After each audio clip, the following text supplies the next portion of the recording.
Howdy, howdy, listeners. This is your host, Random Nerd, on the Critical Thinking Nerd podcast.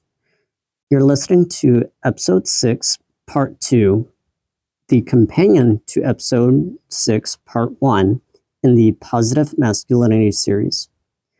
While the main focus is calling men up, a lot of women are listening as well. And anxiety doesn't check gender before it lands. So this episode is a word to you, the women whose mind doesn't rest, whose heart feels responsible for everything and everyone. Segment 1, the invisible load. Women often carry a mental and emotional load that's hard to see from the outside. Remembering appointments, birthdays, school stuff, managing the emotional climate of relationships, worrying about safety, kids, money, and the future, all at once.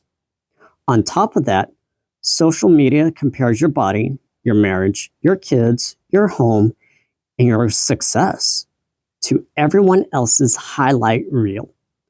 Culture tells you to be independent, but also flawlessly nurturing, professional, but always present. Here's some questions. What are the top 3 things you're almost always worrying about, even when nothing's wrong in the moment? Do the people around you actually know how much mental weight you carry? Or do you hide it to look together? Segment 2, anxiety, control, and fear of loss. A lot of women's anxiety is connected to fear of loss, fear of losing love or attention, fear of losing security, financial, emotional, physical, fear of losing image, being seen as crazy, needy, too much, or not enough. This can lead to over-functioning, doing everything yourself so nothing falls apart. Hypervigilance, constantly scanning for signs someone is pulling away, lying, or changing. Trying to manage or micromanage the people around you to avoid being blindsided. Questions. When you're anxious, do you tend to overfunction, do more, or shut down, do less? Are you trying to prevent pain or trying to control people? Here's some faith if you are open. If your security ultimately depends on you never dropping the ball, you will never rest. If there is something or someone stronger than your grip, that changes the equation.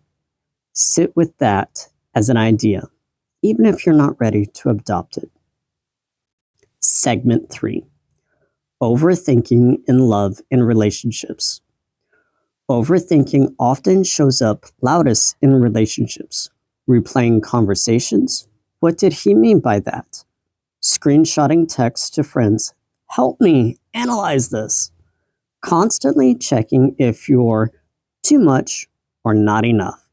Sometimes that intuition picking up on real issues. Sometimes it's anxiety reading threats where there are none. Here's some questions. How often do you ask for clarification directly versus building whole stories in your head? Are you using overthinking to avoid asking vulnerable questions out loud? A helpful distinction. Wisdom notices patterns and responds with clear boundaries.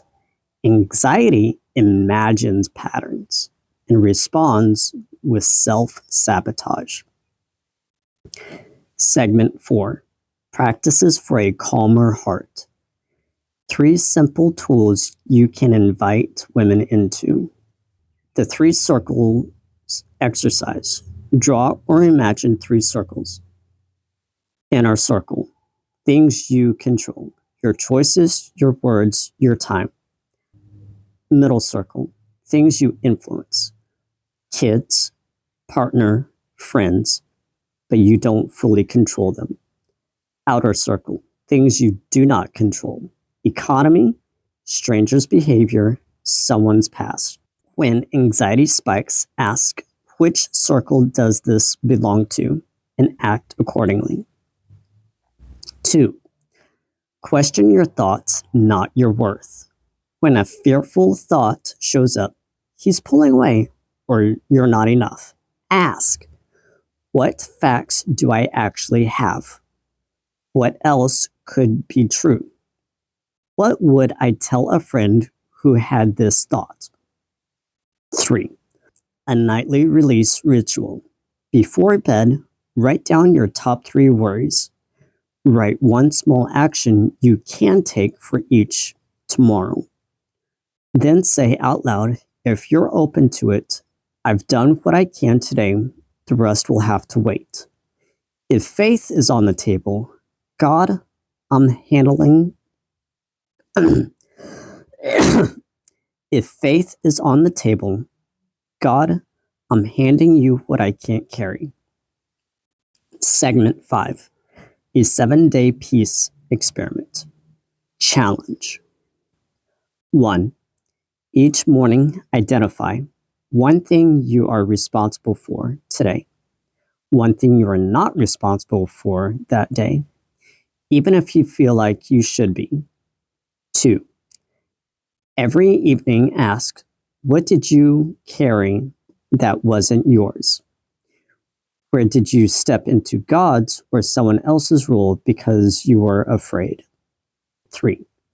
Choose one relationship, partner, friend, child, parent, and ask, what would it look like to trust this person with a bit more responsibility instead of trying to manage everything for them? Even if you're not sure about faith, you can still experiment with loosening your grip on what you've never truly controlled. Closing. This is episode 6, part 2. Anxiety, overthinking, and peace from the woman's side. Not to minimize the very real things you worry about, but to ask whether your current strategies are actually giving you the safety and connection you want. This series is centered on men, but men's growth doesn't happen in a vacuum. Anxious men and anxious women often dance in loops that keep both stuck. As this year goes on and we talk about design, family, faith, and partnership, the invitation for both sexes is stop trying to be God. Start being honest about what's actually in your hands. Until next time, stay reflective, stay grounded, and ask yourself, what am I carrying today that was never meant to sit on my shoulders alone? For truth, transparency, and fairness. If you found this episode meaningful, please continue to listen to my next episode as I dive deeper and research further to share my knowledge with you. Thank you.